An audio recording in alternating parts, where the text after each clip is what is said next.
Officially begin.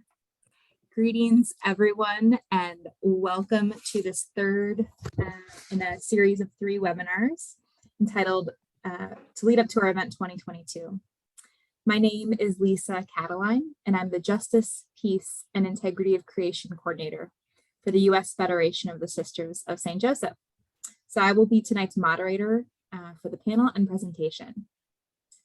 And as we begin, we wanted to offer a really brief land acknowledgement as we start our time together.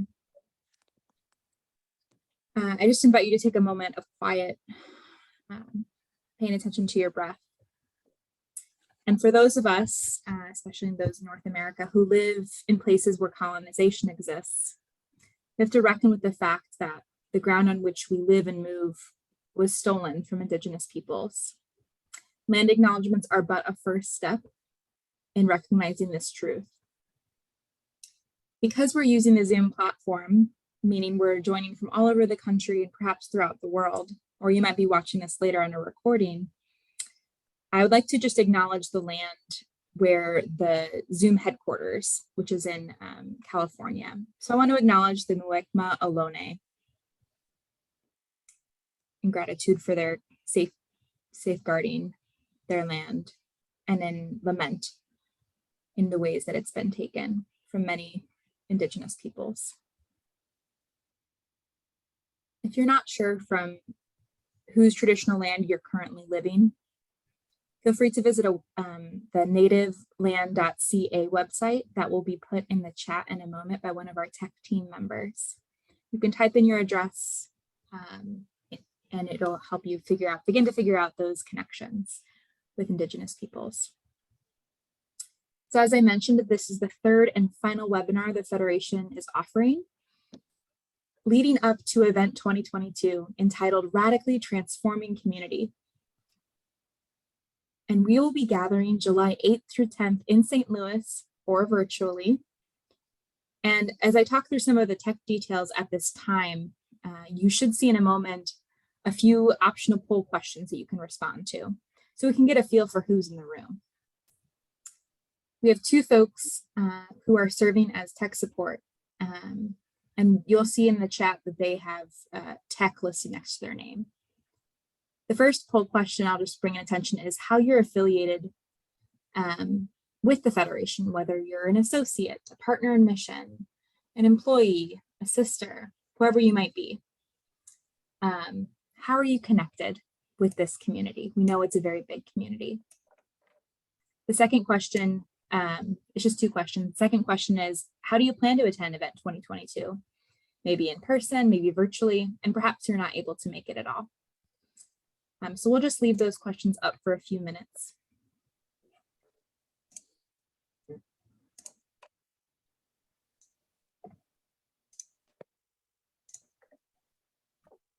I just want to draw your attention to a few different features we have enabled tonight. The first is live transcription or closed captioning. You should see a window that's listed on the screen here. And if you're ever wondering how to re-enable it or disable this feature, you can click on the CC Live Transcript button that is circled on the screen. Another feature we have for tonight's webinar is one of my favorite, Q&A. And that feature is a way for you all as webinar participants to engage our panelists in conversation. And so feel free to any time to write a question in that. We have a team of folks who are monitoring it and gathering and synthesizing those questions. So rest assured, you can put those questions in at any time. Finally, another feature we have that we'll use in the final section of our time together is the raise hand feature. And that is just like what it sounds like. You virtually raise your hand, and if you wanted to make an open comment or a question towards the end of our time together, you're welcome to do that. Now that I've done the nuts and bolts of Zoom Tech, a platform that many of us may already be familiar with, I always appreciate a refresher and learn something new every time. I'm delighted to introduce and move into our time of prayer together. I'm going to stop my share for a moment. So tonight we have a prayer leader who is living and working in Minneapolis, Minnesota. Casey Murano, interestingly, was born on Long Island, New York, and grew up surrounded by the Blue Ridge Mountains in Roanoke, Virginia. She currently serves as a member of the St. Joseph Worker Community in Minneapolis. She serves as an artist in residence at Sarah's, an oasis for women, which is a ministry of the Sisters of St. Joseph of Carondelet in the St. Paul province. Casey has been exploring a lot in her work how people experience kinds of displacement, creative spiritual practices of pilgrimage, and deepening attentiveness to the present moment. Casey graduated from the University of Richmond, where she majored in visual and media arts practice. She is more than anything a pilgrim, and we're delighted to have her lead this community in an opening prayer. So Casey, I turn it over to you, and I will share my screen so we can all engage. Thank you, Lisa, and thank you all for letting me lead prayer here.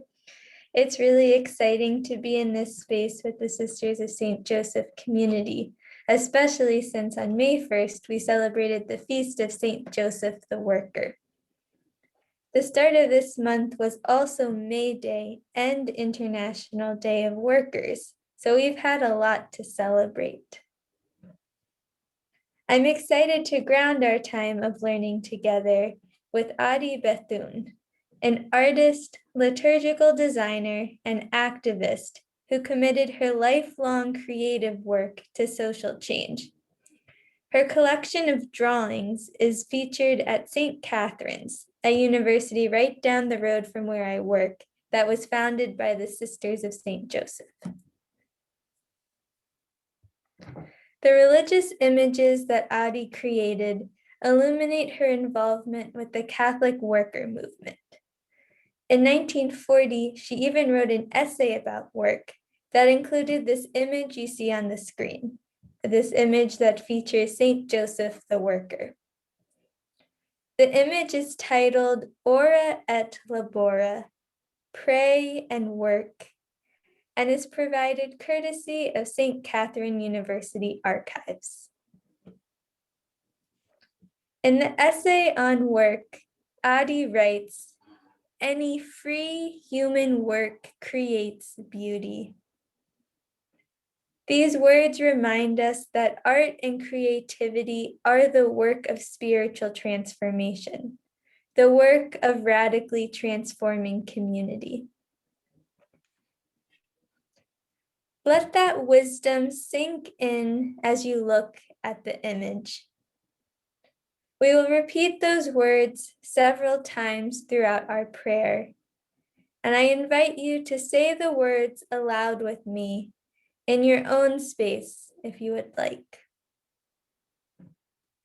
Be present to the image, and I will guide you deeper into what we are seeing.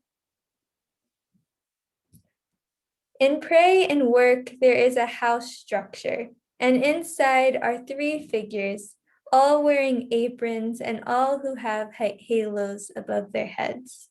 And they are all deeply invested in their work. Joseph is cutting a piece of wood in half on a sawhorse. Jesus is chiseling something in a box with a mallet. And Mary is seated working on a sewing project. She has a basket of yarn and scissors on the ground next to her.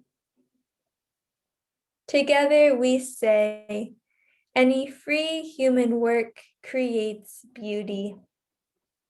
Any free human work creates beauty. Notice what Joseph, Jesus, and Mary are doing. Let us pray and work in the likeness of the Holy Family.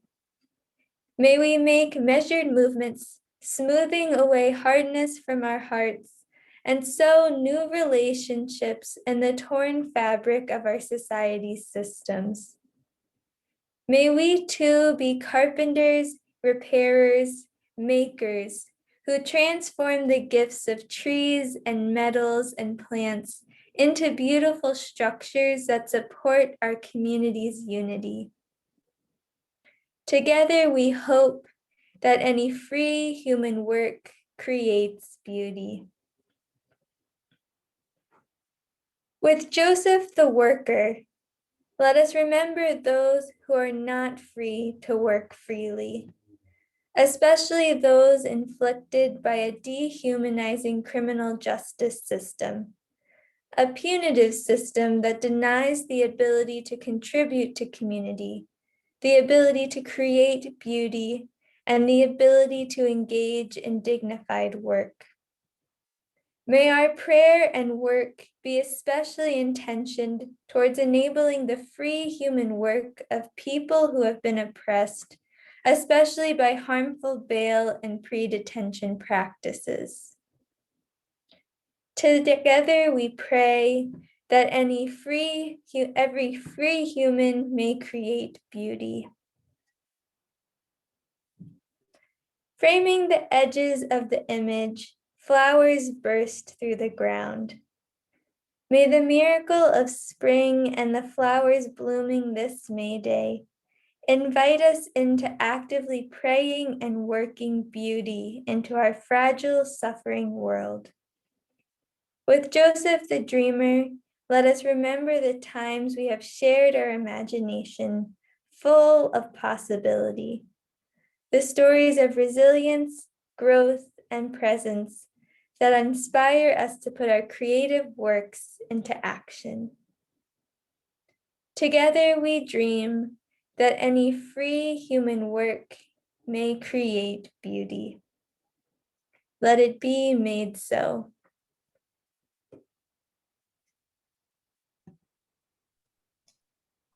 Thank you, Casey, for offering that space of reflection as we enter into this. And now, and just a note too, that Casey will be joining Event 2022 in person, and you will get to engage with Casey a bit more as she serves as artist in residence there, creating live works and exploring the theme of radically transforming community. So I now turn it over to someone who has some wisdom to share with us in a presentation. The first part of the evening after the prayer is a presentation from Prison Policy Initiative. We will learn about cash bail, pretrial detention, and sentencing. Later on, we'll hear from stories from formerly incarcerated individuals and advocates who are just fiercely committed to justice in their communities. Wanda Bertram is the Prison Policy Initiative's communication strategist, and she's going to be presenting for us tonight. She's the PPI's primary media contact and spokesperson. She's an expert, I love to hear this, expert on tablet computers in prisons, and has written extensively for Prison Policy Initiative about tablet contracts, bans on physical mail behind bars, and other policies that force incarcerated folks and their families to shoulder costs of incarceration. And in her spare time, she's a freelance writer. So thanks, Wanda, for taking some time with us this evening to present on cash bail, pretrial detention, and possibilities of reform. I'll turn it over to you. Thank you. Thanks, Lisa. And yeah, thank you all so much for having me. It's an honor to be here. And thank you for that wonderful prayer. And to anyone else who is joining from New York, hi, I'm also in New York, so hey neighbor. I'm gonna do a presentation to you guys to get you acquainted with basically the basics of pretrial detention, what it looks like, the purpose that it claims to serve, the purpose that it actually serves within the system of mass incarceration that we have today in this country. So without further ado, I'm gonna get started. Please, someone give me a holler if this slideshow doesn't work, but I think we're going. All right, so the organization that I work for is called the Prison Policy Initiative. We are a nonprofit, nonpartisan organization that produces research about issues related to mass incarceration. And if you've seen any of our graphics before, any of our data before, the likelihood is that you've seen this one. This is something we call it the whole pie of mass incarceration. It's a snapshot of how many people in this country are locked up on any given day, and where they're locked up and why they're locked up in terms of their offense types. So this is the graphic that shows that yes, about 1 in 5 people in prisons and jails and other kinds of correctional facilities are in there for a drug-related offense. And it's the one that shows that federal prisons and jails today hold 200,000 odd people. 10 times more than they did in the 1960s, for context. We also have some reports showing that every single state in the US today locks up more people per capita than basically any independent country around the world. So whatever state you're in, if that state was an independent country, it would have one of the highest incarceration rates in the entire world. So this is a travesty. This is an injustice. And what I want to talk about first is, where does pretrial incarceration fit into this, whole pie of mass incarceration? So about 500,000 people tonight are going to spend the night locked up because they're detained pretrial. And what that means is that you've been charged with a crime, and out of a concern that you won't show up to court, or out of some other, for some other official reason, you are being detained before your trial. You're still legally innocent, but you're locked up. That's perfectly legal, even though it might seem somewhat unconstitutional. It's the state of affairs right now for 500,000 people on any given day. Most people who are detained pretrial are not held in prisons, they're held in local jails. Now, your local jails are designed to hold people pretrial.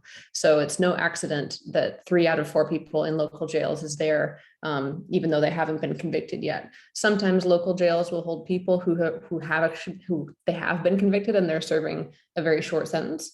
But most people in local jails are held pretrial, and most people who are being detained pretrial are held in local jails. So pretrial jails. Over the last 40 years, as we've seen an explosion in incarceration rates in this country, jail populations locally have risen quite a lot. And in most places, that jail growth is due entirely to a rise in pretrial detention. So if your county has seen, if your county is in the process of building a bigger jail, or if, your local law enforcement or a city council is trying to sell, you and other voters on a new jail or, a bigger jail, that's probably because the county is detaining more people pretrial, right? So, why is this? Hang on a second. I'm sorry. I'm skipping over here. Can you guys hear me okay, by the way? I'm seeing some internet problems, so thank you. One moment. I'm just going to hop out of my presentation and go right back in. All right, so the next thing I want to talk about is, who are these people who are detained pretrial? Now, you guys might know someone who has been locked up pretrial, and if you do, it might not surprise you to see some of these figures. Most people in jail pretrial are low income. In fact, the average income of somebody in jail who is there because they can't afford money bail is about $15,000 a year, so very, very low income. Courts can use a variety of tools at their disposal to hold somebody in jail pretrial. You can say, for instance, you can impose a dangerousness standard, which means you don't need to do anything else. A judge can just say, this person is a danger to someone in their community, so we're going to hold them for that reason. A probation officer or an immigration customs enforcement, ICE officer, can request that a judge hold someone pretrial, and they have the power to do that. But the most common way that courts detain people pretrial is through something called money bail. Now, money bail, I wanted to talk about what this is, because money bail works very differently in theory than it does in practice. In theory, money bail is an instrument that a judge can use to allow somebody to go home before their criminal hearing, before their court date, and yet still ensure that that person does show up to court. And the way that this works is that the judge sets a bail amount, and the defendant either pays that bail amount to the court on their own, or they enlist family and friends to help them pay it, or they enlist a bail bond agency to help them pay it. But one way or another, they pay this bail bond amount, and then they go home and they are able to, work and live and spend time with their families in the time before their court date. And then, because they've been incentivized to reclaim the money that they paid to the court, they come back on their court date, just as they have been asked to do. And bail amounts are typically around $10,000 for a felony. Although, it varies pretty widely. You've probably heard about people locked up on bail amounts that are much lower, like $500. It tends to be a little bit lower for misdemeanors. Prosecutors also play a role in money bail, because they're the ones typically to request a judge to set bail for someone. So the prosecutor requests it, and then the judge sets it. So that's the way that money bail works in theory, right? But the way that the money bail actually works in reality is a little bit different, because if you recall, what I just said is that the purpose of money bail is to get somebody to come back to court, to reclaim the money that they paid to court. If it actually worked the way it does in theory, most defendants that have money bail imposed would actually be at home. You wouldn't actually have 500,000 people tonight locked up, detained pre-trial, because most of those defendants would actually be out at home. They'd have paid their money to the court and then they'd be back with their families. But it doesn't really work that way, because the reality is that often judges will use money bail to keep people inside jails because they can't afford to get out. In other words, they'll impose a bail amount that is so high that a person cannot actually afford it. Even if they enlisted the help of a bail bond agency, bail bond agencies will frequently request, that the whole reason that the whole way they make money is by requesting a certain portion of the bail amount be non-refundable. Many people can't actually afford to pay bail. And so money bail has, in addition to creating this somewhat functional system whereby people will pay money to the court and they'll go home before their trial, it's also created a huge amount of pretrial detention that actually stands outside of how money bail is supposed to work, right? Money bail was not theoretically designed to force 500,000 people to be in jail pre-trial, but that is kind of the reality of how it's played out. That's not fair in my view. It's wrong for a couple of reasons. For one thing, it creates a two-tier justice system. It means that if you are a person of means, if you're affluent, then you can actually afford to pay bail and you can get out and you can spend time with your family before your trial, and you can have all of the resources that are available to you to prepare your defense. If you're poor, you don't have those resources, right? And so you're stuck in jail, and you have to do all of those things. You have to try to prepare your defense, and you have to try to, keep your mental health and keep your physical health before your court date while you're locked up. So it creates a two-tier justice system for the rich and for the poor. And then the other thing that it does is and this is something that all pretrial detention does, is it forces people to stay in jail for so long that many of them plead guilty just to get out of jail, even though they may be innocent. Let's see, 1 second here. I'm so sorry to do this, but I am just going to, okay, never mind. Thought I was going to have to get out of the presentation again. So why is it that being in jail pre-trial makes it more likely that somebody will plead guilty? When you're in jail pre-trial, that does a lot of things. It separates you from your family, right? So if you want to communicate with your husband or your wife or your kids or your parents, anyone that depends on you, you have to do it by paying the terrible rates that people have to pay in jail in order to make a phone call. You also only get a certain number of minutes allotted every single day to use the phone. So that separates you from your kids, right? If you're the sole parent of a child, it's especially devastating because that child loses their main source of support. And it's estimated that actually about 80% of women who go to jail, for instance, are mothers of minor children. So these are tons and tons of mothers and fathers of kids that depend on them who are being taken away from those kids, right? Pretrial detention also prevents you from going to work. If you have appointments that you have to make, it forces you to miss those appointments.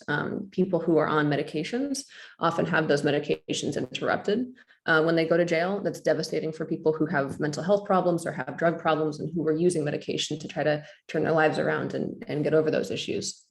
It subjects people to stressful environments, right? Jails are not very safe places to be. Oftentimes they're crowded, but more importantly, they're very hot in the summer. They're very cold in the winter. And if you want to get healthcare, you have to submit a request for healthcare that goes up. It basically trickles up this chain of correction staff until finally, when it reaches the medical unit, they may not actually be able to see you. So there's many stories that I hear on a regular basis of people who are not able to get the healthcare in jail that they need. It's a very stressful environment. So it does all these things, right? It takes you away from your family. It takes you away from your job. It basically upends your life and it puts your health at risk. And so what that does in the long term or over a period of days and weeks is it makes many people decide, all right, I may have a chance to beat these charges, but I'm going to plead guilty just because it's easier to get out of jail and go home and just say, okay, time served. I'm just going to get time served. I'm just going to go home. Even if they have to do more time, oftentimes it's easier to be doing time in prison than it is to be doing time in jail, because prisons are, unlike local jails, they're not built for pretrial detention. They're built for people who are going to be in these facilities for a long time, and they're just more humane facilities to be in. What that does to people is immeasurable. It saddles people with a criminal conviction, often a felony conviction. As we were just hearing about, prison and our criminal justice system make it impossible for people to work freely. The way that happens has a lot to do with the effects of a criminal conviction. We know that people with criminal convictions, especially felony convictions, have a much harder time finding jobs. And we also know that when people have criminal convictions, it's easier for employers to take advantage of those workers by saying, we know that you couldn't get a job anywhere else, so we're going to subject you to lower wages, to lower benefits. And we know that you can't do anything about it because you have a criminal record, you're less valuable in the workforce. And for many people who are on parole or on probation supervision, if they don't get jobs, they can actually be forced to go back to prison because that's what's called a technical violation of your supervision. In other words, a criminal conviction, right? Pleading guilty, taking a guilty plea just to get out of jail has consequences that reverberate all throughout people's lives. And that's one of the main reasons why my colleagues and I at the Prison Policy Initiative would like to end most pretrial detention. It's not just, right? It unfairly coerces many people into pleading guilty to things that they're not guilty of. And it has a very, very lasting effect on a person's life. Another reason that, it's something we would like to end is because we actually know that we can end a lot of pretrial detention. We can end money bail, and we can do it safely. And the reason that we know that is because a growing number of cities and states are implementing reforms to the bail system. And I'm going to talk about just one city that's done this, which is Houston, Texas. In 2017, a federal court found that Houston, Texas's money bail system was unconstitutional, and it forced Houston to change the way that it treats pretrial defendants. Now, if you're charged with a misdemeanor in Texas, you cannot be 90% of the time, you cannot have money bail set for your as a condition of your release pretrial. You have to have an unsecured bond instead. Now, an unsecured bond is a little bit different than money bail bond, because the way that it works is that you go free before trial as a default option. And if you don't come back for your court date, well, then you have to pay a fee. Now, that's a much fairer system, right? And it means that people are not stuck in jail because they're too poor to pay these bail fees. Now, it's been 4 years since Houston made this change, 4 years since no more money bail for misdemeanor defendants. And guess what? We've gotten a huge decrease in the number of people locked up pretrial in jail. So that many more people getting to go home to their families. And you've also seen no change in crime as a result of that. You can take a look at this graphic here from a report that we did recently. And so you can see how much the number of people detained pretrial has dropped. You see like between 47%, it's dropped to 22%. The number of misdemeanor convictions has gone down, right? So this is the effect of not forcing people, not pressuring people to plead guilty by making them stay in jail. The number of people detained for more than a couple days in jail has gone down by a lot, to only 12% of people in jail now. And then take a look at the last thing on this to the right here, which is misdemeanor defendants with failure to appear. So people who actually they fail to show up for their court date. You've gone down from 27% to 22% of defendants failing to appear for their court dates. This, I think, is extremely compelling evidence that ending money bail can be done and must be done without any actual risk to the community. In theory, I think people who are in the criminal justice system, prosecutors, oftentimes higher ups in law enforcement, will say you cannot end pretrial detention. You cannot reduce pretrial detention because that's just going to lead to people getting out of jail and running rampant and committing crimes. That's actually not what the data bear out. After city after city that has done money bail reform, the impact on crime has been negative or extremely negligible. So I'm so excited that you guys are interested in this issue. I'm happy to answer any questions that you might have. And then here in the last slide, I just put some of our reports that you can also just take a look at if you want to educate yourselves in your own free time on how this works. And Lisa, you have these slides, feel free to circulate them to anybody. But yeah, that's been my quick primer on pretrial detention. Thanks, Wanda, so much for your work with Prison Policy Initiative and for offering this primer to us. Just to note to those who have registered and participated that, and Wanda, it's okay if we share these slides out with our community for their review. We have very thorough folks who want to look at the details and the data. So we're really grateful for all the work that Prison Policy Initiative does to collect that data and make it digestible so that we know what's going on. So really appreciate that. Now, I have the pleasure of starting off a panel discussion with three folks who will be introduced by a few members of the Federation community. So I turn it over to Susan. I'll have you introduce your two wonderful guests. Okay. Hi, I'm Susan Wilcox. I'm a sister of St. Joseph of Brentwood, New York. And I am honored to be introducing two of our panelists, Anitria Blue and Serena Ligori from New Hour for Women and Children, Long Island, a nonprofit dedicated to supporting women and children impacted by incarceration. New Hour provides direct service programming in the Suffolk County jails and re-entry support to women across the state of New York returning to Long Island. There is so much more to say about these two remarkable women than the 2 minutes I have been allotted, but here is a little. Anitria holds a BA degree in sociology from Marymount Manhattan College and is currently pursuing certification in software engineering with intent to become a computer software programmer. She is a community ambassador liaison for New Hour and works with the social justice network LizJan that New Hour brought into being to create criminal and social justice reform in New York. She is a formerly incarcerated woman who served for over 17 years.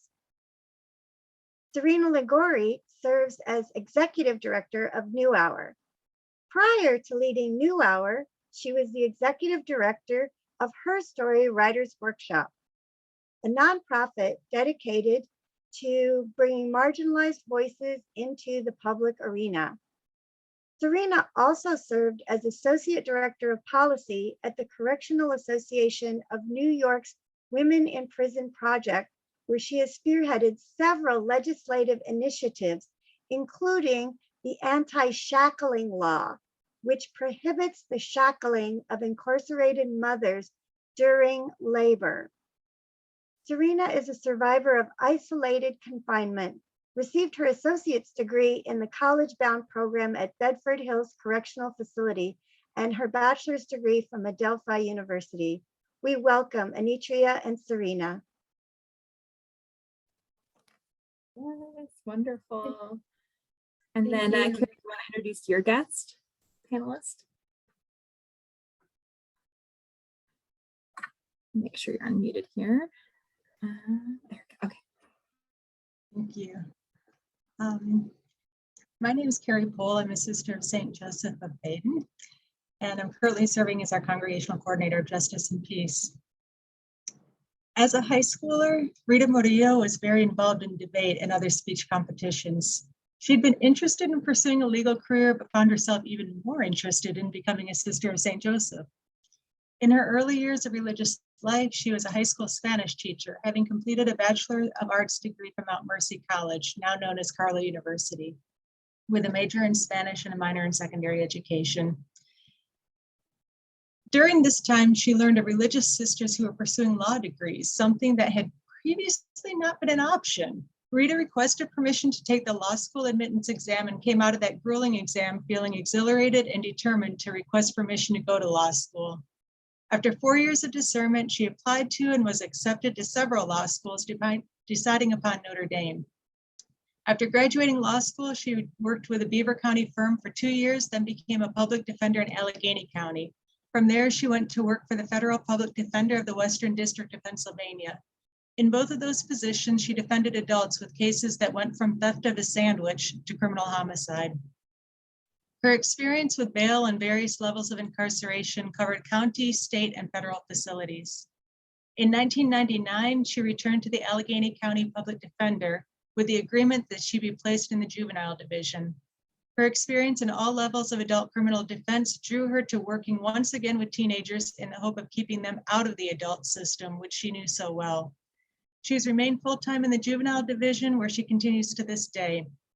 As a member of the Sisters of St. Joseph, Rita is very involved in congregational activities and sings regularly for Sunday Mass and for other congregational events. My friends, it is my honor and privilege to present to you Sister Rita Murillo. Yes, wonderful, fabulous array of panelists. So why don't we just go ahead and dive in? I'm going to make sure that everyone's unmuted, so you don't have to keep unmuting yourself. So let me just make sure that happens. Okay, great. So we've heard a little bit about your organizations and Rita, your position in court. Could you tell us a little bit more? We just learned a little bit about cash bail and pretrial detention. How does that pretrial detention or money bail interface with some of the work you're doing in your positions? And maybe Serena, would you like to start us off? Sure. Thank you, Lisa, and so great to be here with everyone. It really does feel so important to be having this conversation, and I'm extremely grateful for the energy and the support of the community. We founded New Hour 7 years ago, and part of the work of New Hour is really, for me, very full circle, because I was incarcerated in the jail 20 years ago that I now provide wraparound support services and programs in. And so it feels like an incredible gift to be able to support women who, for the most part, are pretrial detainees. And I will also say that my sort of whole life has been supported by the Sisters of St. Joseph's from college on forward, beginning with Sister Suzanne Frank, who is an amazing teacher at St. Joseph's College in Patchogue on Long Island, was and still is a wonderful mentor and supporter, and Sister Tisa Fitzgerald, who is really a giant. She has created programs and support and parenting programs and housing for women in Queens and women returning from incarceration across New York State, and even further than that.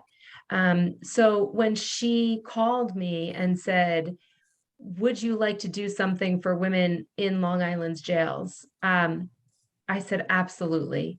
And what was astonishing 7 years ago is that women in the jails had almost no programs, no support, no reentry services. I'm sure Sister Rita will share more about her experiences. But for us, most of our women were held pretrial, and many spent 1 year, 2 years, sometimes even longer, awaiting their day in court and surviving. Jail conditions are very different than prison conditions. And Anitria can share more, as can I, but I think that the hardest part of my journey was the time I've done, locked up in a jail, because jails don't have the same access to programs, getting out and getting fresh air, feeling human, going to something like a college program. That's almost unheard of in jails and in the jail setting. And it feels especially important. Kathy Boudin passed away this weekend, and she was a dear friend of Anitria's and mine. And She was a pioneer in the prison, helping women to feel heard and seen. And part of the work that we do every day in the jails across Long Island, impacting about 1,200 women a year. To date, that's almost 7,000 women we've impacted. Part of the work is about creating safe spaces. And that work is done by those of us who've been behind bars. Kathy did that so beautifully for so many women. And she never judged. And she always thought about, what do you need to stay in touch with your child? How can you find a way to communicate with the people you care about most? In the most difficult circumstances that probably any one of us formerly incarcerated women will have faced. Prison and jail are grueling on the soul. They are painful places of hurt and harm. And what we heard earlier is that pretrial detention exacerbates that. And we've had women in our community who've done community service at my organization. We advocated for them to be released from the jail, and they were allowed out during, the sort of initial uptick when bail reform happened, and they did amazingly well. They were able to get jobs, go to therapy for mental health support, get medication that sometimes wasn't available in the jail, and ultimately heal from trauma. One of the women said to me, and she was very young, she may have been 21, which is the age I was when I came home from prison. And she said to me, being out of jail, I don't hear the sounds of the keys, and I don't have the lights on all the time. And she said, I used to go to sleep at night waiting for something bad to happen. And it took her a long time to get over that trauma and to get the services she needed. And she ultimately stabilized. And that is because of community-based alternatives, such as our programs and others that provide that wraparound support. So I'll stop there. We can share more, but it is absolutely a no-brainer that bail reform is affecting women. And we have another member who thanks us all the time. She was bailed, bail reform happened. Her son, she was able to reunite with her son, who was 2. She now has a great job, moved out of state. She's a manager of a restaurant. And she said, being home for Christmas with my son changed my life. I was able to understand how to take care of myself, how to never go back to prison or jail. And we're, proud of her to this day. Unfortunately, even with bail reform, we're still seeing the numbers drastically increasing. Courts find a way around bail reform, and often, the crime that someone isn't even convicted of yet is a much more serious crime to ensure that people stay mandated to jail time, because jails make money for the community and for the sheriff's department and for the people who work there. And it is a money-making business. So, we continue to support women in all the ways we possibly can. But I'll stop there and allow some more time for others to share. Great, thanks. Sister Rita, what about you? How are you seeing pretrial detention? I know juveniles, it's a particular population. So I'd just love to hear a little bit more about that and what you're seeing. Well, having done the gamut of state, federal, and now back in the county doing juvenile cases, I've seen just about every level of incarceration prior to conviction. And what always amazed me, that even though you would think that federal crimes would be more intensive as far as detaining people pre-trial, the reality is federal crimes, they're more likely to release you on some sort of either non-monetary or if it is monetary, it doesn't seem to have the enormous sums that the county will have the clients have to somehow come up with. And people put up their homes. I mean, they mortgage their homes, they put it up with a bail agency. And unfortunately, a lot of people lose their homes as a result of that. And it's an atrocity, because if you have money, you're out. You're out. You might be arrested at 10 o'clock for whatever it might be. It could be something, a misdemeanor, or it could be a felony. Doesn't matter. If you have money, you're out, because you can put up the whatever that amount of bond is, and you'll put the check down, or you have the jewelry, the homes, whatever to put up, and not worry about it. Whereas majority of our clients, as public defenders, our clients, they're lucky they know where the next meal is. And so they don't have the money. And as Wanda was stating, another reason that a lot of them will then plead guilty or enter into a plea agreement, even though they might have some level of guilt, of some activity in that whole, that panorama of crimes with which they're charged. There might be one little section of which they are guilty, but they will plead guilty to anything to get out, because they're losing their jobs. With a lot of women who are single parents, they might lose their children through CYF, or if there is another member, like a husband, they may not be married, but that husband will take the children and then take off, go to another state. Sometimes they've even gone to another country. So the women don't want to be in jail. They can't take that chance, and they'll plead to the whole thing. So it really, it's a system that is absolutely unjust to the poor. And in the federal system, it's you show up. You have to show up. So they give you bond. And it might be a much more serious crime, but for the most part, you're going to get bond unless you prove yourself to be, a flight risk. And now, when you deal with juveniles, as I'm dealing with now, it's there's three things. Are they a flight risk? Are they likely to reoffend, or are they a danger to the community?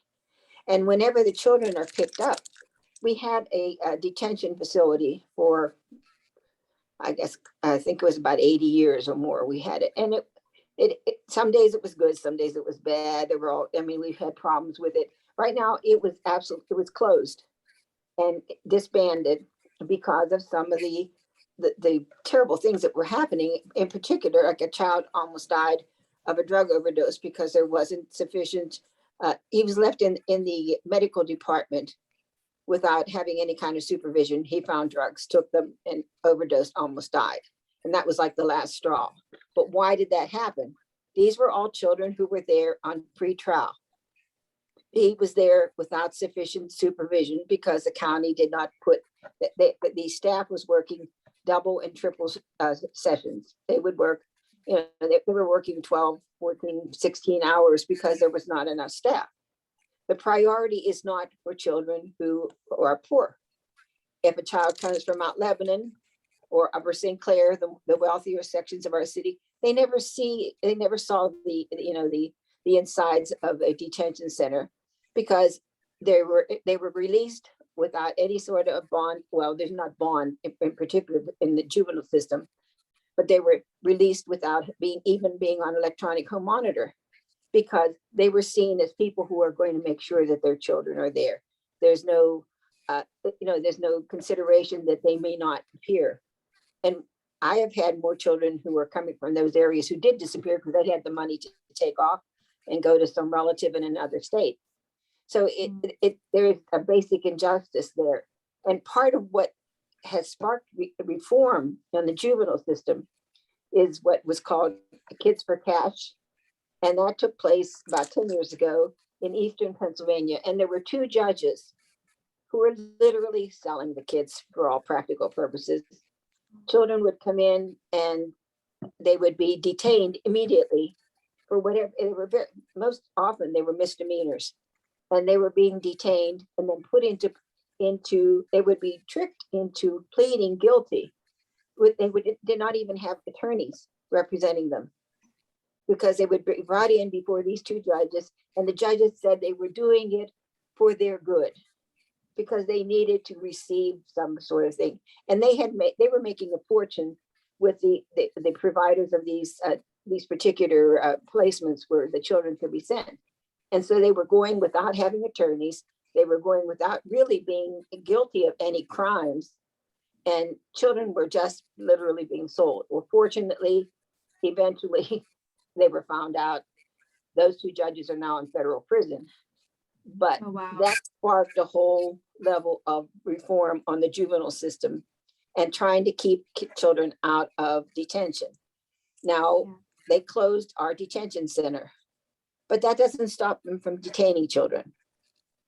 And there are very limited, there are facilities, but none of them are in the city or even in the county.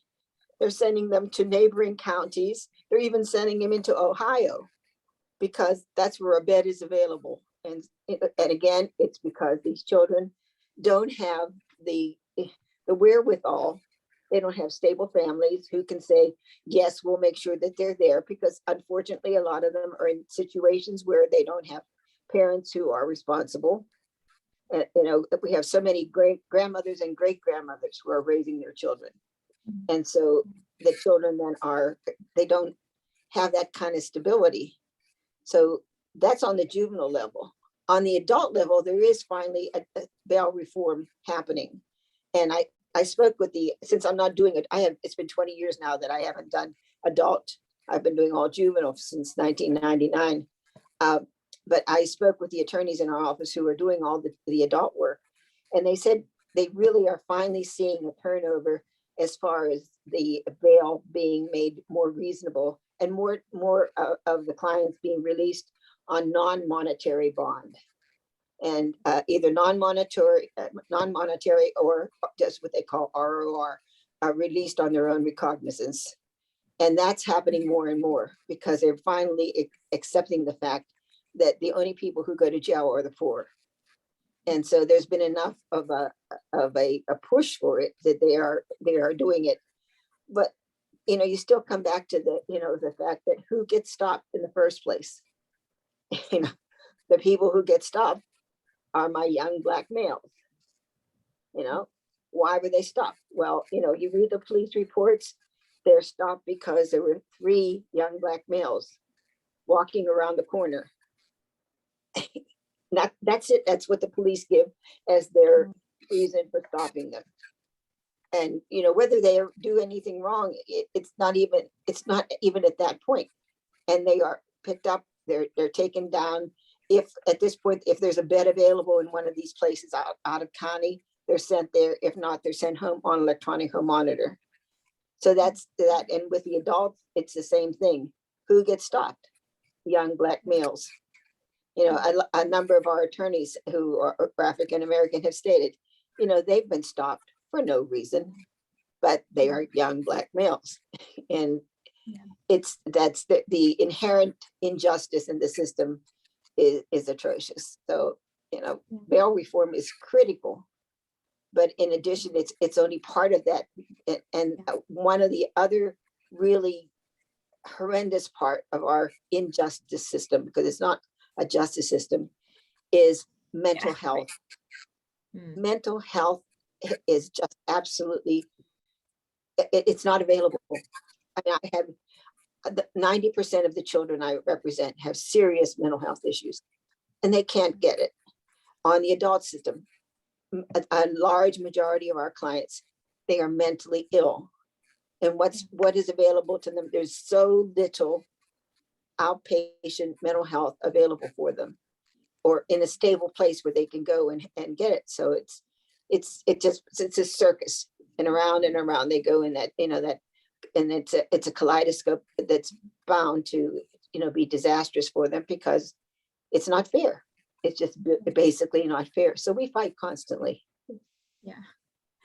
Yeah, thanks, Rita, for bringing up this notion of the system is inherently unjust, and like bail reform is a threat of that, though not the only thing. And so I wonder if any of you, maybe Anitria, you haven't had a chance to speak yet, if any of you would like to share a little bit more about how you're witnessing. We talked a little bit about economic disparities how are you witnessing racial disparities in the work that you do? So I don't know if anything. Yeah. I'll speak a little bit about that. I have actually been home for going on 4 years and a few months.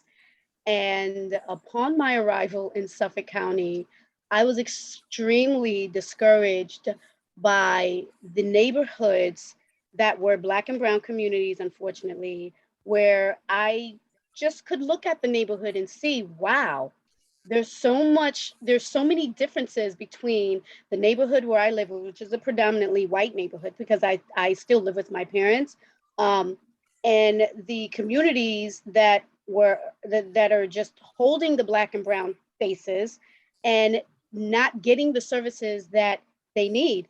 I've also seen how easy it is to target these communities and then arrest them for petty crimes and then expect them to, the word we use today is rehabilitate once they're incarcerated. But if they're not provided with the right resources, then they're not going to get the right kind of help. And if they're put back out in the street, whether it's on bail reform or just being released because they were found innocent of a crime that they were accused of, then where is the hope for them to actually become better citizens in their community? There's so much about this topic that I can go on and on and on about, but I will just, say briefly that unfortunately, the color of our skin really does represent how we will be treated inside and outside the justice system. And until we see within ourselves, our own individuality, that is where the change starts, then change is always going to be slow, forever evolving, because it will always be a situation that needs to be addressed. Yeah, thanks, Anitria, for speaking that truth. And I wonder too, the intersection of race and gender. I know we heard earlier from Wanda the stat, and I've read this before too, that 8 in 10 women who are incarcerated are parents, and that there's a real separation of families, of like instability in so many levels in neighborhoods and families and schools. And I can just imagine the ripple effect of that. So I would just be curious to hear from any of you, perhaps you, Serena, or Anitria, just what that has looked like in your work, of where you're working, especially with women and children. You'd share a little bit more. Yes. So our statistic out here is 75% of women behind bars are mothers, but we actually think it is higher. Some women have unfortunately lost custody of their children. And one of the challenges that we always talk about in our programs, we have a parenting program with our moms in the jails, and often they share with us their own broken relationships with their mothers, whether it be because of a lack of mental health support or domestic violence or substance abuse. We always hear about the challenges that they face. My son is interrupting me as we speak. I'll be right back to finish talking. No worries. I might just put a little bit in here as far as the gender inequality. There are no words to describe how unfair and how unequal the availability of treatment for women, children, girls, and the male population, because people don't want to work with them. People do not want to. The 8 we used to have when I first started doing juvenile work, there were at least 4 or 5 in available placements where we might send the girls, and they would be placements who could really work on some of the trauma, because most of our girls have really severe PTSD. They're just they've been in so many ways just brutalized in their lives, and they act out, and they're angry. They're angry, and they are vicious when they get angry, and they desperately need help, but nobody wants to work with the girls. So now we're down to like 2-3 places where we can send the girls for treatment. And so you know, there's that that inequality. And as far as, you know, even having the girls beforehand, you know, before they even go to their hearings, because of the anger and because of the instability of their homes, they end up going to some sort of dependency places. And a lot of them have babies, and they're separated from their babies. And then the whole process of losing their children. And you know, they you know, I always, and my heart breaks whenever I'll have one of my clients say, you know, I want to have a baby so I'll have someone to love me. They don't understand that, you know, it's supposed to be the other way around, because they haven't had that kind of love and support. So their children having children, and they're desperately, you know, want to hang on to that one loving part of their lives. And whenever they lose their children, because there's no place that will take mothers with children. There used to be two places that would definitely take mothers, you know, young teenage mothers with their children, and now they are out of business. So there's just not the treatment for them. There's not enough mental health, the mental health treatment, especially dealing with their, you know, so many of them have been sexually violated at very young ages. And it leads to promiscuity, and you know, just getting them to some kind of support even before they're ever convicted of any kind of crime. They are just stranded because there's just nothing available for girls, or just so little. So it's heartbreaking.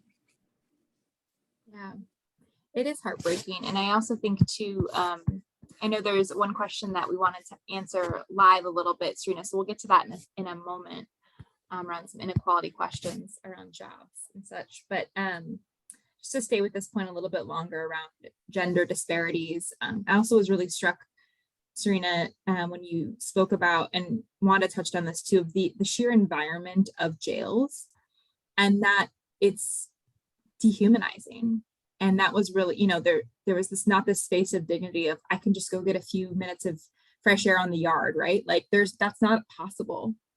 And I'm just really struck by the under resources too, in women's prisons versus men's prisons. So I think that is something that we see at all levels. Yeah, so I just appreciate you bringing that up.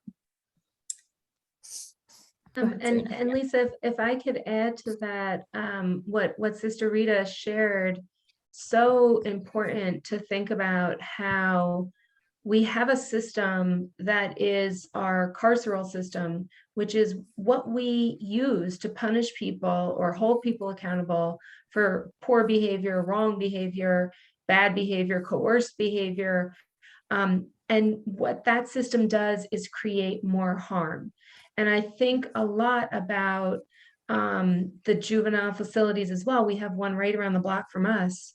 And one of the girls who was there, she's been in and out of that facility since she was 11, 12 years old. And she said, every wall in this facility, I've carved my initials into this facility wall at different stages of my life.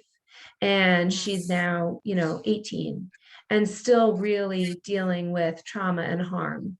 And it's very hard to think about what young people have to survive. She was probably likely almost the same age as my son. Can't imagine him being in a facility. And yet this is exactly what we do with children who we feel are not deserving and who we want to, throw away. And I will also say, when it comes to the jail environment, many of the women have said, I had a hard time understanding my mother because she had XYZ issues. And so one of the things we do at New Hour is we work on accepting parents as they are, and then moving beyond that trauma and thinking about how we parent our own children as a response to our life experiences, right? And how do we be a better parent to our children versus the parenting we received as young people. And I will very lastly say, we work to eliminate the shackling of women during labor in prisons That bill passed in 2009 into law and then was amended later to include transportation to and from facility hospitals during labor. And one thing that I think is very timely, this conversation about reproductive health rights right now, because so many of our women behind bars, and myself included, are put in such inhumane circumstances. And a very, very clear example of that is spending 23 hours a day in a cell that had a wall, 3 walls, and a set of bars. And those bars, you were seen by that officer, male or female, mostly male, and you were forced to use the toilet, to change. You had a tiny little piece of, cloth that went over the front of the door, but the entire rest of the cell, it was completely open. And so there are so many people in power who continually overlook how we continue to abuse women behind bars. And prisons are another example of how we dictate, abuse and allow abuse of women and men, but particularly women, because it's such a vulnerable population, mostly run by male officers. So just really important to highlight the conditions that women survive year and year. And then, of course, if you lash out or you decompensate or you fight or become enraged, all of that is rewarded only with more punishment. So very, very important to highlight. Yeah, and I wonder if we can pivot a little bit before we answer a few questions from the audience. We know that largely that all of our communities of Sisters of St. Joseph have been really committed to working around ending human trafficking, including sex trafficking, and that's come up a little bit earlier on in our conversation around labor and even just the objectification of people, right? And the indignities that people are experiencing behind bars. Could any of you, I'm thinking especially Rita or Anitria, could any of you speak a little bit more about how your work relates to human trafficking or how you observe? I'm thinking about the movie 13th and the 13th Amendment and how in our Constitution in the United States, slavery is still legalized within the prison system. So I just would be curious to hear if you'd want to explore any more of that.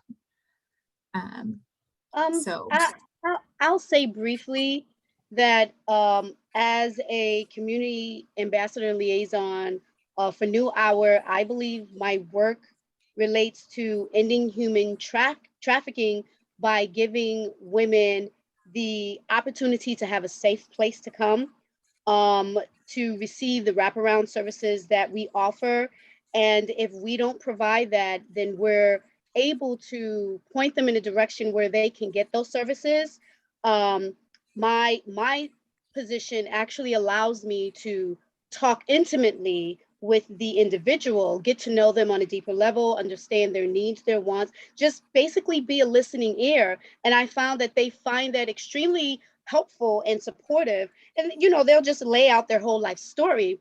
But because I've lived so many years with women who've experienced these issues, it allows me to actually be a little more comforting. I mean, I always wish that I could do more, but just to be that listening ear. And if there's nothing that I can give them personally, I can always refer them to the rest of the New Hour staff that will be able to provide some form of advice to them personally to get them in a position where they don't feel that they have to go through other avenues, and it will actually keep them away from being in situations that will put them into human trafficking situations. So that's what part of what my position does.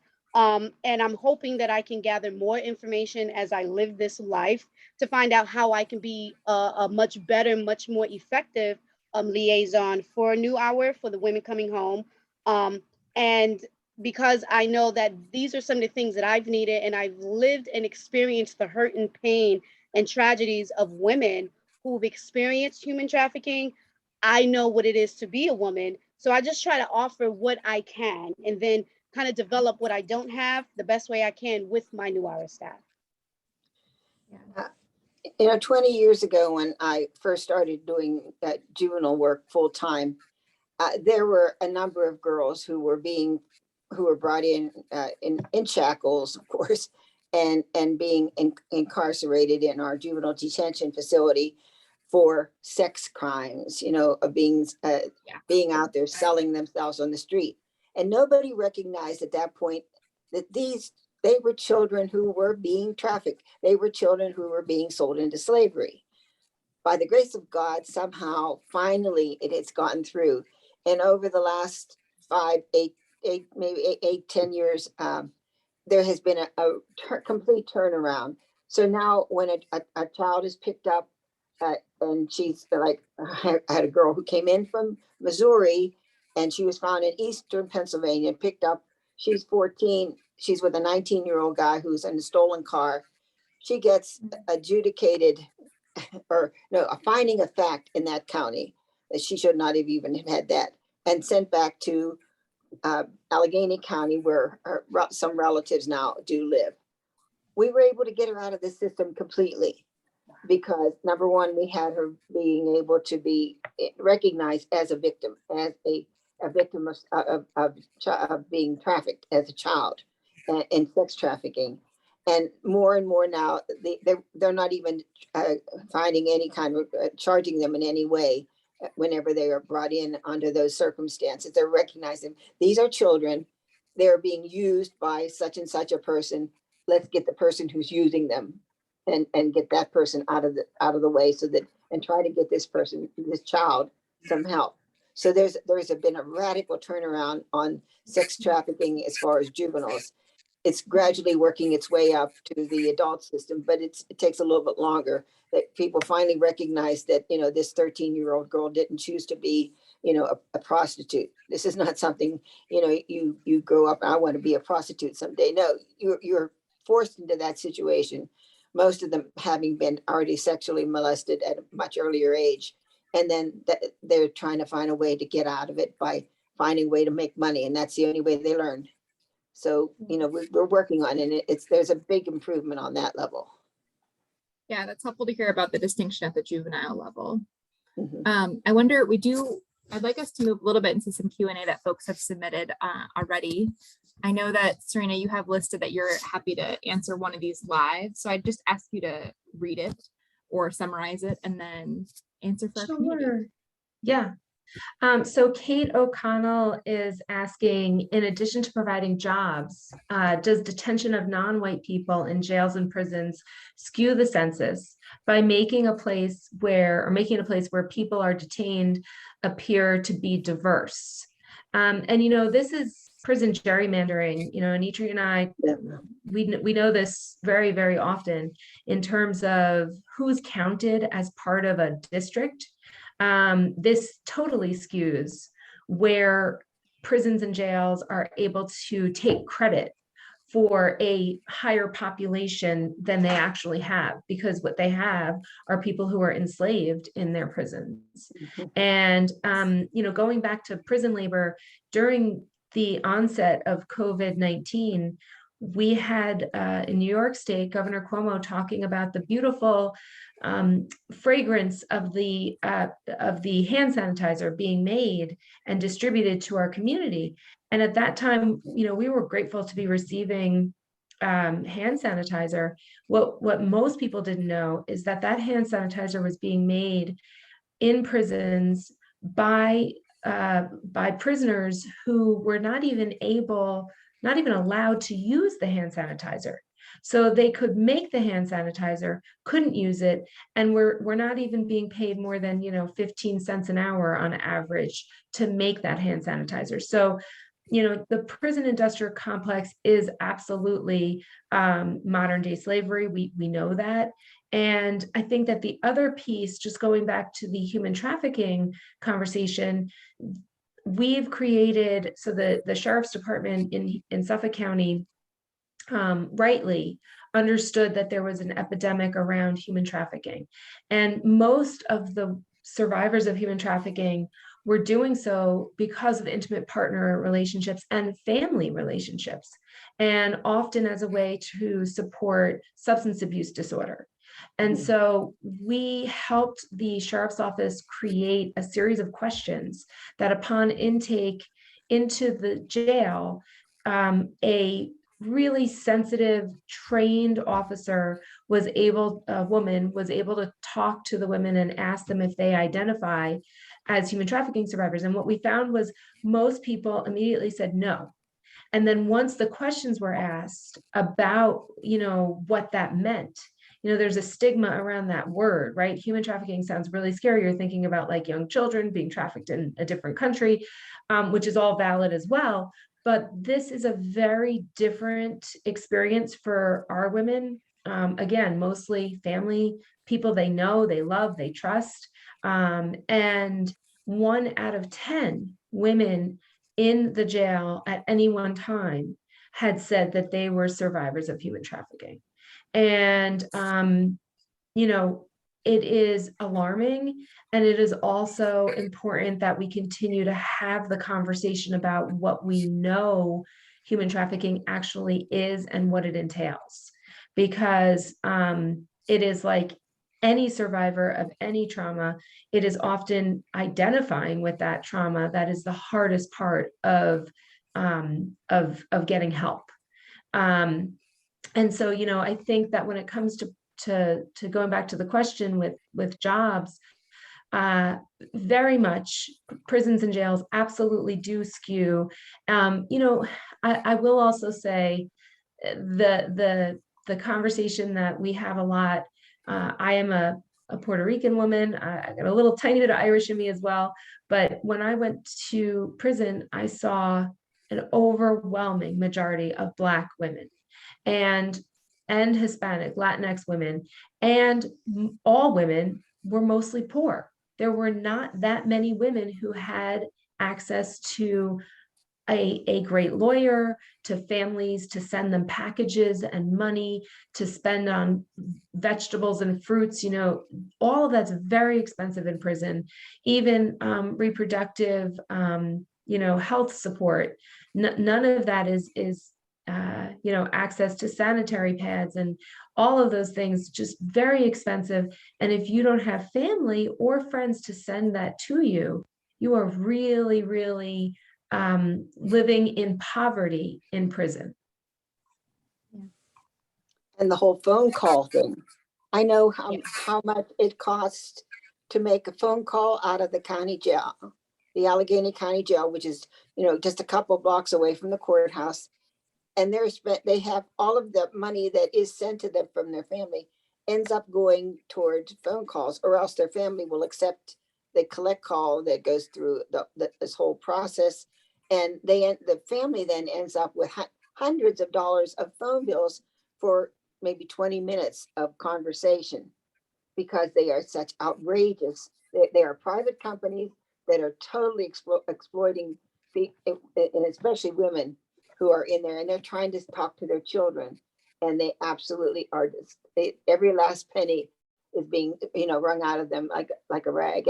And a lot of the women also are allowing themselves to be used by prison guards in order to get sanitary, equipment, in order to be able to get some little bit of whatever they need. And the only thing they have to offer is their bodies. And that's just, it's so evil. I mean, it's just so evil. And it's all part of our unjust system. Yeah.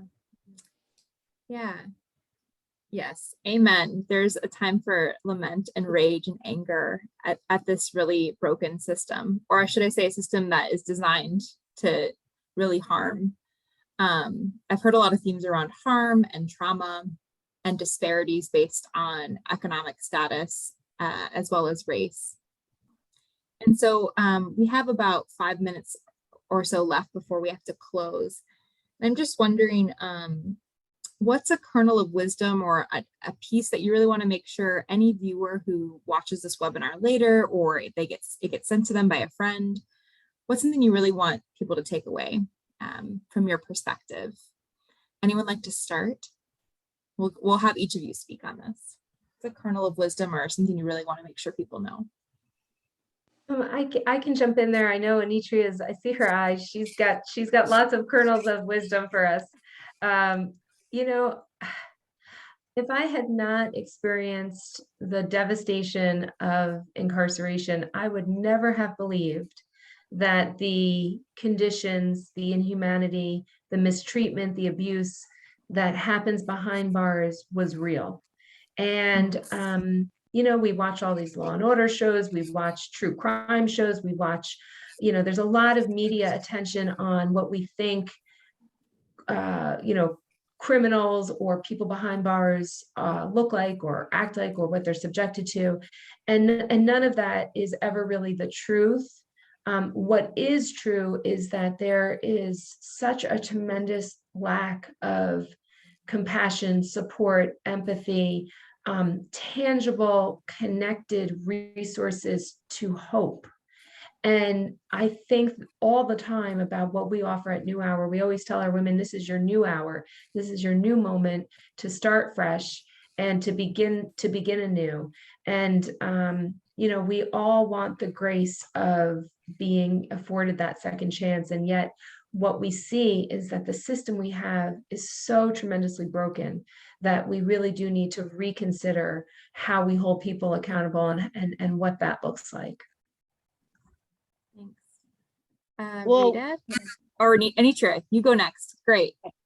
I see the energy. One thing that I've learned being a part of New Hour, being an emerged graduate of New Hour, and then working as an advocate with New Hour is a quote that I have seen on walls, on flyers posted in our offices. And it's something that I've always lived by, but it's something that I've always encouraged people to do. But it's also something that I would like to leave in the hearts and minds of people to remember, as well as the, I guess I should say the criminal justice system that is just so unjust, is be the change that you want to see in others. If you want to criminalize poverty or arrest people in certain communities because you want to get them off the street or for whatever reason you have, then you want to see, as we call, some sort of rehabilitation, then you have to also be that pillar that you want us to become. So I always encourage people, just be the change that you want to see in others. Thanks for that. I would invite people to really keep your ears open and do some research on your own and find out what's happening in your local jails and in your local prisons. Find out. And it's the information's out there. There are agencies, there are groups that are working with it. If you find out, then and you will become indignant, you will become angry, and then you will approach your legislators and your other officials to start making some change. But if you don't know it, if you're in this suburb and you're comfortable, and your children are going to school and they're doing what they're supposed to, or if they do something wrong, they face consequences, you'll take their phone away from them. You don't understand what these children who are being sent off to Ohio in a detention have little or no even phone contact. Their families certainly don't have cars to drive to Ohio to go see them. They don't get, because of being placed away, even their attorneys can't get to see them because of court schedules and stuff. It's just, there's just so much injustice that you have to learn about. So keep your, just find out what's happening around you, and then change will happen, because you'll be just absolutely appalled when you see some of the things. Yeah, thanks. And I feel like one of the threads that all of you have shared is that, the need for those who maybe haven't experienced incarceration or been locked up at all, to listen to the stories of the lived experiences of people most impacted. And that is such an important value that I hope folks can take home too, of, Serena and Anitria, you two are experts, not because you chose to be experts, but your vulnerability and willingness to share, really can can shift things. So I just really hold that with a lot of gratitude in sharing your lived experiences. And I think the other final thread is that we can do something about this. And that also that jails especially are really localized, like local issues, like at the county and city level. And someone mentioned earlier that, you know, jails make money. It's a business. And so I just encourage us all to continue to remain curious and remain engaged. Prison Policy Initiative has great data state by state. I don't think they have necessarily county data. And I'll just make sure that those links will be dropped in the chat for both New Hour. Oh, perfect. Carrie's got it. For New Hour to learn more about them, as well as Prison Policy Initiative. Rita, I don't have a website for you, but you're doing great work as a public defender. And we love our public defenders throughout the country. So doing deep, important work. Yeah, thanks all for sharing. There's lots of notes of gratitude coming in. People are like doing the claps, the gratitude. People are inspired, an important conversation. I know it was a little meandering at times, but I think it's important to see how all of these things are interconnected. And the final note I'll make as we close out, one, again, this is recorded, so folks are going to be able to access this afterwards. It will take me a few days to put on YouTube, but it will get there. Also make sure that the slides are shared from Prison Policy Initiative. I know there was some really good data in there that helped illuminate some of the stories shared tonight. And finally, this is fun because we get to announce that Serena is going to be our keynote speaker for our Justice Action on Sunday, July 10th, in person and virtually. Yeah. So that's delightful thing to share. So I wish I could get all of New Hour to fly out, but that's okay. We'll get there. So we're excited to have you and be in dialogue with a couple other folks locally, nationally around bail and criminal legal reform. So any final thoughts? You all are seeing hopefully the comments of gratitude and thanks coming in. Folks are so generous with their time. So just a reminder, you can still register for event 2022 to do my little plug. The link should be, yeah, it's in if you scroll up a little bit in the chat, it's there. And finally, we can find New Hour online and on social media. Is that right? You all are on social media? Yes, New Hour. Okay, great.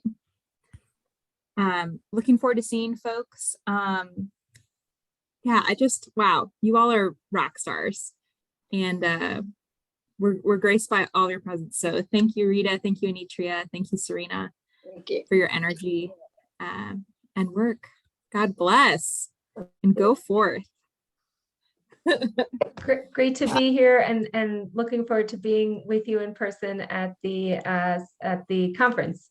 Yeah. Thank you so much for this beautiful conversation. We'll see you in St. Louis. See you there. Be in St. Louis or virtually.